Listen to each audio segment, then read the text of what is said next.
Hello friends, இந்த வீடியோவில் நம்ம டபுள் செயின் ஸ்டிச் எப்படி பண்ணுறதுன்னு பார்க்கலாம். நம்ம நார்மல் பேசிக் செயின் ஸ்டிச் இருக்குல்ல, அதே மாதிரி தான் அந்த பேசிக் செயின் ஸ்டிச், அந்த நார்மல் செயின் ஸ்டிச் போட்டுட்டு அதுக்குள்ளேயே திரும்பியும் இன்னொரு ஸ்டிச் போடுவோம். அதுதான் டபுள் செயின் ஸ்டிச். இந்த டபுள் செயின் ஸ்டிச் 2 மெத்தடில் பண்ணலாம். ஃபஸ்ட்டு ஒன்று செயின்குள்ளே செயின் ஸ்டிச் போட்டு பண்ணுறது, நெக்ஸ்ட்டு வந்து செயின் ஸ்டிச் பக்கத்தில் இன்னொரு செயின் ஸ்டிச் போட்டு பண்ணுறது. அந்த மாதிரி 2 மெத்தட்ஸ் யூஸ் பண்ணி பண்ணலாம். இது நம்ம நெக்கோட பார்டரில் இப்படியெல்லாம் போடும்போது நல்லாயிருக்கும். மேக்ஸிமம் ப்ளவுஸில் பண்ணும்போது ஃபஸ்ட்டு நெக்கில் 2 லைன் வந்து ஜரி த்ரெட் கொடுத்து அந்த செயின் ஸ்டிச் லைன் கொடுத்து தான் அடுத்து கண்டினியூ பண்ணுவாங்க. ஏன்னா பீட்ஸ் ஸ்டார்டிங்லேருந்து ஸ்டார்ட் பண்ணோன்னா அந்த ஸ்டிச் பண்ணும்போது அந்த பீட்ஸ்லாம் அடிபட்டுரும், அதனால உடஞ்சிறதுக்கு வாய்ப்பு இருக்குது. அதனால மேக்ஸிமம் ஃபஸ்ட்டு 2 லைன் ஜரியிலேருந்து தான் ஸ்டார்ட் பண்ணுவாங்க. அப்படி லேட்டாக கொஞ்சம் கேப் விட்டுருவாங்க. இப்போது ஃபினிஷ் பண்ணியாச்சு. இப்போது எங்கேருந்து ஸ்டார்ட் பண்ணுறோன்னு பாருங்கள். அந்த செயின் ஸ்டிச் உள்ளே இருந்து எடுக்கணும். நெக்ஸ்ட்டு அடுத்து டபுள் செயின் ஸ்டார்ட் பண்ணுறது. நீங்கள் சேம் கலர் த்ரெட்டில் யூஸ் பண்ணாலும் பண்ணலாம், போடுறதுனாலும். இல்லைட்டா அந்த இப்போது நம்ம ஒரு சாரீ எடுத்துட்டோம்னா அதில் எப்படியும் டபுள் கலர்ஸ் இருக்கும்.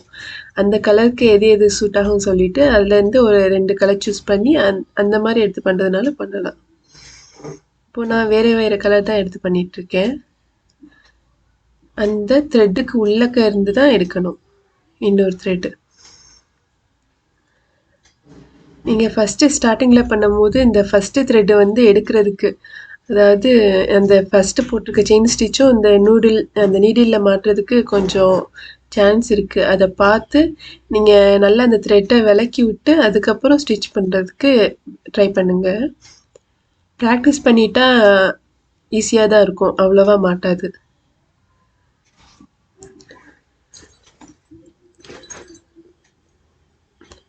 இது வந்து எம்போஸ்டு லுக்கில் தான் இருக்கும் இந்த செயின் ஸ்டிச் போடும்போது. கொஞ்சம் டபுள் லேயரில் அந்த இது இருக்கிறதுனால டபுள் ஷேடு கொடுக்குற மாதிரி நல்லாயிருக்கும். அவ்வளோதான், ஃபினிஷ் பண்ணியாச்சு. இப்போ பாருங்கள், டபுள் லேயரில் இந்த செயின் ஸ்டிச் இருக்கும். அந்த டபுள் கலர் ஷேடு வந்து நமக்கு தெரியும். அடுத்து நம்ம நெக்ஸ்ட் மெத்தட் எப்படி பண்ணுறதுன்னு பார்க்கலாம். அதே மாதிரி ஃபஸ்ட்டு ஒரு செயின் ஸ்டிச் போட்டுக்கோங்க.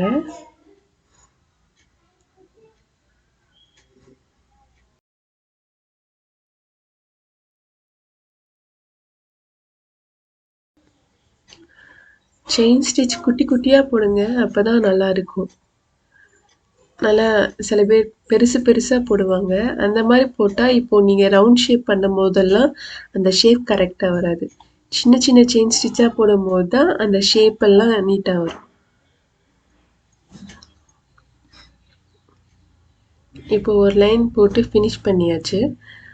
அப்புறம் நெக்ஸ்ட் லைன் ஸ்டார்ட் பண்ணுறதுக்கு கொஞ்சம் மேலே நெக்ஸ்ட் லைன் இருக்குல்ல, அந்த இடத்துல கொஞ்சம் மேலே ஸ்லாண்டிங்காக இந்த சைடில் இருந்து கொஞ்சம் ஸ்லாண்டிங்காக ஒரு ஸ்டிச் போடுங்க ஃபஸ்ட்டு. அப்படி ஒரு ஸ்டிச் போட்டுட்டு நெக்ஸ்ட் ஸ்டிச்சு அந்த சைடு இழுத்துடணும். இப்படி இழுக்கும் போது அந்த ஒரு குட்டியோண்டு ஒரு நாட் மாதிரி ஃபார்ம் ஆயிரும். அது நல்லா கரெக்டாக டைட்டாக இழுத்து வச்சுக்கோங்க. அது லூஸாக இருக்கிற மாதிரி இருக்கக்கூடாது. நீட்டாக அந்த இடத்துல ஒரு நாட் இருக்குது, இந்த சைட் டேர்னாக இருக்குது தெரியாத அது மாதிரி அந்த இடத்துல நல்லா டைட்டாக இருக்கிற மாதிரி இழுத்துக்கோங்க.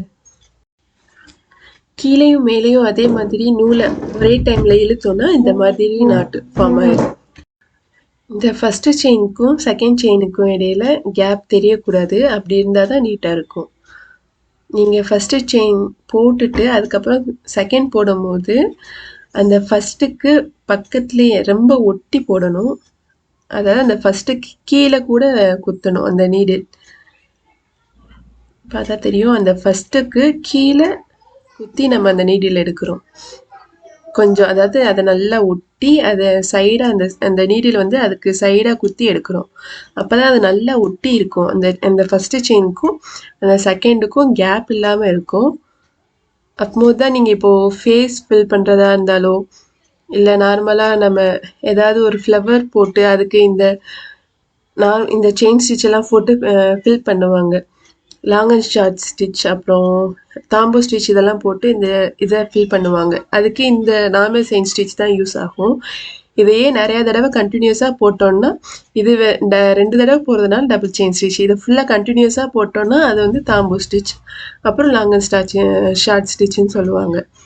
அதனால நம்ம வந்து இந்த டபுள் ஸ்டிச் போடும் போது நல்லா ப்ராக்டிஸ் பண்ணிக்கோங்க. நல்லா ஒட்டி எப்படி போடுறது அப்படின்ட்டு. அந்த நாட் வெளியே தெரிஞ்சிச்சுன்னா நீடல் கீழேருந்து விட்டு மேலே இழுத்துருங்க. அடுத்து லைட்டாக அந்த இடத்துல மட்டும் ஹோல் தெரியுது, அது அந்த நீடில் இந்த மாதிரி பண்ணோன்னா அதுவும் சரியாயிடும், மறைஞ்சிரும். மற்றபடி அந்த ஸ்டிச்சிங் இருக்கிற இடத்துல எங்கேயுமே ஹோல்ஸ் தரல. நீங்கள் வந்து ஃபஸ்ட்டு ஸ்டார்டிங்கில் போடும்போது அதாவது எந்த துணியாக இருந்தாலும் சரி ஹோல்ஸ் விழுகிறதுக்கு சான்ஸ் இருக்குது, பாப்ளினோ எதுவோ. அதனால் ப்ராக்டிஸ் ஆனால் அது எல்லாம் சரியாயிடும். அவ்வளோதான். தேங்க்யூ.